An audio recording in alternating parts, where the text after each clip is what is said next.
Good morning student, मैं बीरबल कुमार आप सभी को अपने यूट्यूब चैनल KVS कोचिंग पे स्वागत करता हूं। और आज मैं आप सभी को क्लास 10 के गणित से प्रायिकता पढ़ाने वाला हूं, जो कि आप जानते हैं कि बिहार बोर्ड प्रायिकता से लगभग 15 से 20 नंबर का क्वेश्चन लेता है। और मैं मात्र 10 मिनट की वीडियो में आपको प्रायिकता क्लियर कराने वाला हूं। और ये 10 मिनट का वीडियो आपको प्रायिकता से एक भी नंबर मिस्टेक नहीं होने देगा। तो चलिए हम लोग वीडियो को शुरू करते हैं। लेकिन वीडियो शुरू करने से पहले प्लीज आप सभी हमारे चैनल पे यदि नए हैं तो प्लीज इसे सब्सक्राइब कर लें और लाइक करना ना भूलें, ठीक है। तो आइए देखते हैं। प्रायिकता में सबसे पहले जिस मीटर से प्रश्न उठाता है वो होता है पहला सिक्का। ओके, सिक्का से उठाता है। और क्लास 10 के लिए सिक्का, एक सिक्का, दो सिक्का से प्रश्न उठाता है। दोनों से हम बारी बारी से बात करेंगे। तो हम लोग एक सिक्का की बात करते हैं। एक सिक्का में अगर कहा जाए तो दो बातें होती हैं। एक होता है हेड। क्या होता है? हेड होता है, जिसको हम लोग ए से सूचित करते हैं। दूसरा होता है टेल, जिसे टी से सूचित करते हैं। सिक्का के दो पहलू होते हैं, हेड और टेल। तो इस तरह से अगर कहा जाए कुल घटना कितने हैं, एक सिक्का में कुल घटना कितना है, कुल घटना तो दो घटना है। कुल घटना को एन एस से सूचित किया जाता है। और कितने घटना है? दो, क्योंकि एक सिक्का के दो पहलू होते हैं, एक होता है हेड और दूसरा होता है टेल। तो दोनों को अगर देखा जाए तो कुल मिला के दो चीज होते हैं। तो हमने कुल घटना क्या कर दिया? दो लिखा ना जी। अब आपसे अगर एक नंबर में प्रश्न करे कि एगो सिक्का को अगर हम यदीक्षा उछाले, यदीक्षा का मतलब बिना सोचे समझे ना जी, बिना कुछ उसमें कुछ किए अगर उछालते हैं तो हेड आता है। तो इसकी क्या प्रायिकता है? प्रायिकता का मतलब क्या संभावना है, क्या संभावना है कि हेड आएगा। तो आप यहां देखिए कि अगर प्रश्न आए कि एक सिक्का को उछाला जाए तो हेड का मतलब ये आने की क्या प्रायिकता है। ओके, ये प्रश्न कर देगा। मैं एक प्रश्न लिख दिया, बाकी अभी ट्रिकली बताने वाला हूं कि अगर एक सिक्का को हम उछालते हैं तो उसमें हेड आने की क्या प्रायिकता है। तो आप सभी को मैंने कहा कि एक सिक्का में कुल दो घटनाएं होंगी, एक हेड होगा, दूसरा टेल होगा। तो यदि हेड आता है तो प्रायिकता के लिए सूत्र होता है, यहाँ सूत्र देख लीजिए। सूत्र होता है कि प्रायिकता बराबर, प्रायिकता को चूंकि हम लोग पीई से सूचित करते हैं और ये होता है एन ई बटे एन एस। एन ई मतलब जिस बात को पूछा जाए उसकी संभावना है और कुल घटना। तो यहाँ पर आपसे पूछा गया कि हेड आने की क्या प्रायिकता है। तो एक सिक्के में हेड कितनी बार आता है जी? एक बार आएगा। तो एक ऊपर कर लो और कुल घटना कितने हैं? दो। तो यहाँ दो कर लो। यानी कि एक सिक्का को हम लोग यदीक्षा उछालते हैं तो हेड आने की क्या प्रायिकता है? 1/2। अगर यही कहे कि एक सिक्का को यदीक्षा उछालें और टेल आने की, अगर हेड ना पूछे कि टेल आने की क्या प्रायिकता होगी, तो वो भी तो 1/2 होगा ना, क्योंकि एक सिक्का में एक टेल होता है, एक हेड होता है। तो 1/2। तो देखिए दो, एक सिक्का से अगर आपसे प्रश्न उठाए तो आप स्वतंत्र रूप से जब भी कहे कि एक हेड आने की प्रायिकता तो 1/2, एक टेल आने की प्रायिकता 1/2। एकदम क्लियर है। और ऑब्जेक्टिव क्वेश्चन में इतना ही सिंपल क्वेश्चन आएगा, आप लोग देख लीजिएगा। ओके, तो देखिए हमने अभी एक सिक्का बताया, अब आप लोगों को बताएंगे दो सिक्का। यानी दो सिक्के से अगर कोई घटना पूछे तो क्या होगा। तो दो सिक्का में अगर हम ये दो सिक्का दोनों उंगलियों से उछालें तो एक बार आपको दोनों पर हेड आ सकता है क्या? बिल्कुल आ सकता है। एक बार हेड टेल आ सकता है क्या? तो बिल्कुल आ सकता है। एक बार टेल हेड आ सकता है क्या? आ सकता है। एक बार दोनों पर टेल आ सकता है। देखिए दो सिक्का को एक साथ उछाला जाए तो एक बार हेड आएगा, एक बार हेड टेल आएगा, एक बार टेल हेड आएगा, एक बार टेल आएगा। इससे अधिक कोई घटना नहीं आने वाली है। तो यहाँ एन एस की बात किया जाए, मैंने सूत्र लिखा था ना जी, तो कुल कितने होंगे? 4 होगा। देख लीजिए 1 2 3 4। अब आपसे प्रश्न करे कि दो सिक्कों को एक साथ उछालें तो दोनों सिक्का पर हेड आने की क्या प्रक्रिया है। तो दोनों सिक्का पर हेड कितनी बार आएगा, यहाँ देखिए तो एक बार आएगा ना जी। तो मैंने कहा था कि जब भी पीई यानी प्रक्रिया होगा तो कुल घटना को आप नीचे लिखिएगा, यानी कि मैंने सूत्र बताया था कि एन ई बटे एन एस, प्रक्रिया बराबर, इसे प्रक्रिया कहते हैं, और ये सूत्र होता है एन ई बटे एन एस, यानी कि संभव घटना बटे कुल घटना।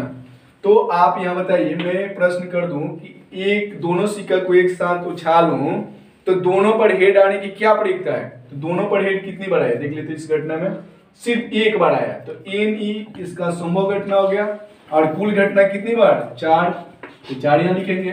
ओके, फिर अगर प्रश्न कर दिया जाए कि दोनों पर टेल आने की क्या प्रक्रिया है, अगर दो सिक्का को एक साथ उछाले तो दोनों पर टेल आने की क्या प्रक्रिया है। तो दोनों पर टेल कितनी बार आएगा, एक बार, तो इसका भी आंसर हो जाएगा 1/4।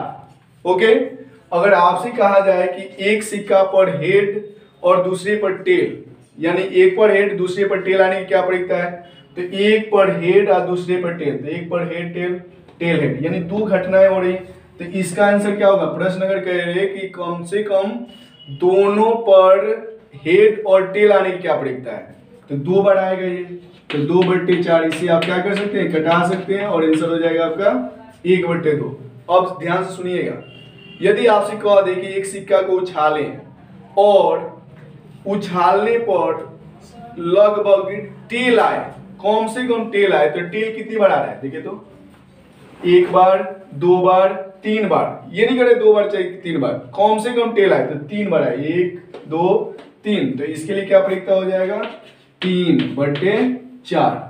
ओके, तो सबसे पहले तो आपसे प्रश्न करेगा कि दो सिक्का को उछालने पर कुल घटनाओं को लिखे, तो कुल घटनाओं को लिखने के बाद यही डायरेक्ट लिख दीजिएगा, हेड टेल, टेल हेड और टेल टेल।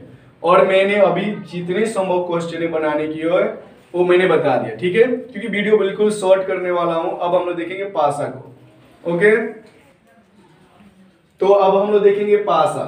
ओके, सबसे इंपॉर्टेंट है जी पासा, इससे प्रश्न ना बने तो आप लोग कर दीजिएगा, मुझे कमेंट में लिखकर बताइएगा कि इस साल बिल्कुल पासा से प्रश्न आएगा। तो आप लोग पासा का मतलब क्या समझते हैं, लूडो छक्का खेला ना जी, सब लोग खेलता है, तो लूडो छक्का में जो लूडो पर जो छक्का हम लोग डुगराते हैं ना, उसी को कहा जाता है पासा। और जब ये बात समझ गए तो पासा पर कितने अंक लिखे गए होते हैं, तो यहाँ देखिए तो 1 2 3 4 5 6, यही ना अंक होते हैं जी, बोलिए यही ना होते हैं।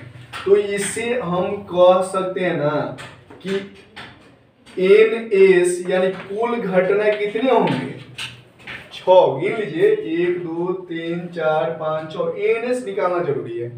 अब आपसे पूछे कि यदि एक पासा को फेंके, हम पासा को फेंके तो ऊपर एक आने की क्या प्रक्रिया है, ऊपर एक आने की क्या प्रक्रिया है, तो ऊपर एक ना, यहाँ मैं प्रश्न बोल दिया हूं और यहाँ लिख रहा हूं कि ऊपर एक आने की प्रक्रिया, ऊपर एक आने की प्रक्रिया क्या होगी, यानी पीई क्या होगा। तो इसके लिए आप बताइए, एक पासा को डुगराएं तो कुल 6 घटना हो रही है, तो एक कितनी बार आ रहा है, मात्र एक बार आ रहा है ना जी। तो आप यहाँ क्या सूत्र में बनाओगे, एन ई बटे एन एस सूत्र होता है ना आपका, तो एक बार आ रहा है तो एन ई का आपका कितना हो जाएगा 1, और एन एस कितना हो जाएगा 6, ये हो गया आंसर। अब मैं मौखिक तौर पे दोहरा दे रहा हूं, यदि आपसे 1 पूछे तो एक ही बार आएगा, 2 पूछे तो भी एक बार आएगा, 3 पूछे तो भी एक बार आएगा, 4 पूछे तो भी एक बार आएगा। यानी कि अगर एक सिंगल नंबर पूछे तो आप क्या करेंगे, 1/6 कर देंगे। ओके, अब बात आती है, देखिएगा यहाँ पे कि यदि आपसे कहे कि एक विषम संख्या आने की क्या प्रक्रिया है, विषम संख्या आने की क्या प्रक्रिया है, आने की प्रक्रिया क्या है। ओके, तो एक विषम संख्या आने की क्या प्रयोगता है, तो कुल घटना जो आपका है विषम, देखिए तो 1 गो 2 गो 3 गो, कितने विषम संख्या हो रहे हैं जी, 3 गो, गिन लीजिए 1 2 3, तो ऊपर लिखिए 3 और कुल घटना नीचे लिखिए 6, दोनों को कटा दीजिए, आपका आंसर हो जाएगा 1/2। ओके, और अगर इसी तरह कह दे कि एक सम संख्या आने की प्रयोगता, एक सम संख्या आने की प्रयोगता, तो सम गिनी है ना, कुल घटना में सम गिन लीजिए कितना हो रहा है, 1 2 3, यही ना है सम, ये है सम, तो गिने तो 1 2 3, तो ये भी क्या होगा 3/6, यानी कटाएंगे तो ये भी क्या हो जाएगा आंसर 1/2। तो आप बिल्कुल ध्यान से सुनिए ना कि अगर आपसे विषम पूछे तो 3/6, सम पूछे तो 3/6, कटाएंगे तो 1/2 आंसर आने वाला है। यदि आपसे पूछे कि रूढ़ संख्या, रूढ़ का मतलब अभाज्य पूछे, अभाज्य आने की घटना, और घटना नहीं प्रायिकता,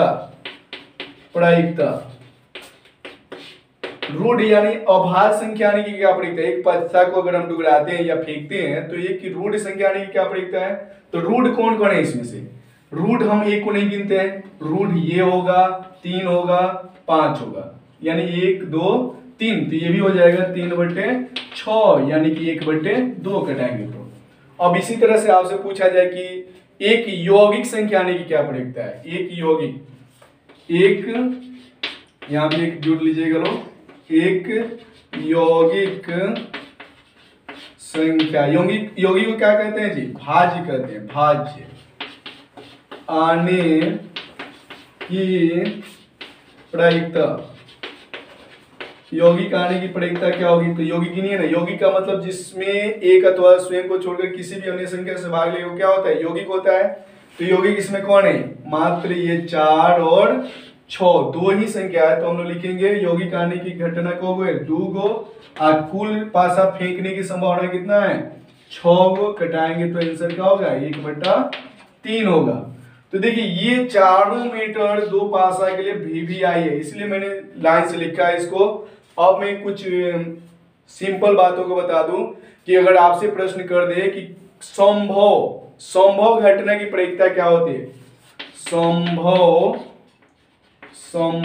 घटना की प्रयोगता,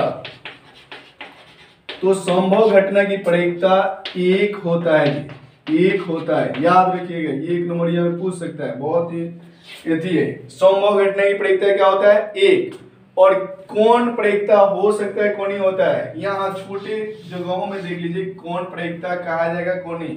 अगर आपसे कह दे कि 1.5 3 और 4 में कौन संभव प्रयोगता है, मानी इसमें से कौन सा प्रयोगता का मान है, तो आप सिंपली चूज कर लीजिएगा 1 को, क्योंकि कभी भी किसी भी प्रयोगता या घटना की प्रयोगता 1 से अधिक नहीं होता है। ये लाइन सुनिए ध्यान से, 1 से अधिक किसी भी प्रयोगता का मान नहीं होता है। तो जब भी आपको ऑप्शन 1 से अधिक वाला मिले तो उसे क्या करिएगा, काट दीजिएगा। 1 से कम होगा, देखिए यहाँ पे दिखा रहा हूं कौन हो सकता है, 0.5 हो सकता है, 0.89 हो सकता है, 4.5 कहे तो नहीं हो सकता है, अगर -2 कहे तो नहीं हो सकता है, -2 नहीं होता है, 1 से अधिक भी नहीं होता है, यानी कि 0 से लेकर 1 के बीच ही प्रयोगता होता है।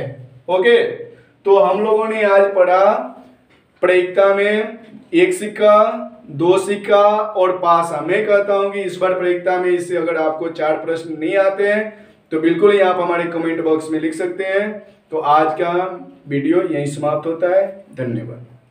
शराब मुक्त बिहार, स्वस्थ बिहार, हमारा बिहार आदर्श बिहार। बिहार में शराब बिक्री एवं सेवन दंडनीय अपराध है। Bihar state beverages corporation limited, निबंधन उत्पाद एवं मद्य निषेध विभाग, बिहार सरकार द्वारा जनहित में जारी।